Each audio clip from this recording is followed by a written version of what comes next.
Hello friend, তোমরা সবাই কেমন আছো? আশা করি সবাই ভালো আছো। আজকে হচ্ছে অক্ষয় তৃতীয়া, শুভ অক্ষয় তৃতীয়া।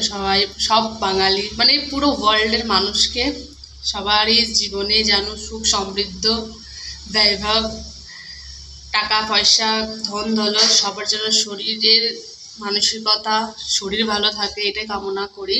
তো আজকে পুজো অ্যাকচুয়ালি লক্ষ্মী মাতার, গণেশ ভগবানেরই হয়। তো আমি আজকে সকালবেলায় বলতে আমার মুড ছিল না, তো হঠাৎ কি যেন মুড হলো, তো আমি আজকে পুজো দিতে গেছি। দেখো, পুজো দিয়ে এসেছি গণেশ ভগবান মন্দিরে, উনি লড্ডু খেতে খুব ভালোবাসেন। তো তোমরাও যাও, ভগবানের পুজো সাধনা করো, বাবা মার সেবা করো, বাবা মাকে ভক্তি করো, সকল মানুষদের বিপদ আপদে দাঁড়াও, দেখবো ভগবানও সবারই বিপদ আপদে দাঁড়াবে। আর তোমরা ভালো থাকো, এই এই কামনাটাই আমি ভগবানের কাছে করি। তো এখন থেকে টাটা, ভালো থাকবে, বাই।